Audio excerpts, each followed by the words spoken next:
अब पेश है खबरों की तफसील। तेलंगाना के वज़ीर आला रेवंत रेड्डी ने रियासत की 12,706 ग्राम पंचायतों के लिए खुसूसी तरक्याती फ़ंड का ऐलान किया है। इसके तहत बड़ी ग्राम पंचायतों को 10 लाख रुपए और छोटी ग्राम पंचायतों को 5 लाख रुपए फराहम किए जाएंगे, जो मरकज़ और रियासती हुकूमत के मामूल के फ़ंड्स के अलावा होंगे और नए साल में जारी किए जाएंगे। वज़ीर आला ने सरपंचों पर जोर दिया कि वो ग्राम सभाएँ मुनक़्क़िद करके तरक्याती मनसूबों पर अमल करें और अवामी मसाइल हल करें। उन्होंने यकीन दहानी कराई कि 31 मार्च तक ग्राम पंचायतों के वाजिबात जारी कर दिए जाएंगे और हुकूमत देही तरक्की व अवामी फलाह के लिए पूरी तरह पुरअज़्म है।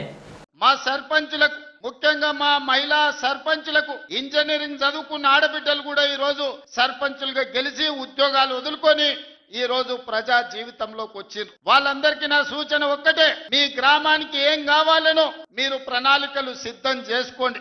ఈ వేదిక మీద నుంచి రాష్ట్రంలో గెలిచిన 12,706 మంది సర్పంచులకు నేను సూచన చేస్తున్నా, ప్రత్యేకంగా స్పెషల్ డెవలప్మెంట్ ఫండ్ చిన్న గ్రామాలకు 5 లక్షలు, పెద్ద గ్రామాలకు 10 లక్షలు యథావిధిగా మీ గ్రామాలకు వచ్చే నిధులు కాకుండా స్పెషల్ డెవలప్మెంట్ ఫండ్ ముఖ్యమంత్రి నిధి నుంచి మేజర్ గ్రామ పంచాయతీలకు 10 లక్షలు, చిన్న గ్రామ పంచాయతీలకు 5 లక్షలు నూతన సంవత్సరంలో మీకు ఇచ్చే బాధ్యత నాది అని ఈ వేదిక మీద నుంచి తెలియజేస్తున్నా. కేంద్ర ప్రభుత్వం నుంచి రాష్ట్ర ప్రభుత్వం నుంచి వచ్చే నిధులకు ఈ నిధులు అదనం. ఇయాల మీరందరూ గ్రామంలో ఏదో చెప్పి ఉంటారు, ఎన్నికలకు పోయినప్పుడు ప్రభుత్వం నుంచి వచ్చే నిధులు మీకు సరిపోకపోవచ్చు, లేదా మీరు ఏదైనా ప్రత్యేక మాట ఇస్తే ఆ మాట నిలబెట్టుకోవాలంటే మీకు కష్టం అవుతుండొచ్చు. అందుకే సర్పంచుల గౌరవం నిలబెట్టడానికి, గ్రామంలో మీ మర్యాద పెంచడానికి చిన్న గ్రామ సర్పంచులకు 5 లక్షలు,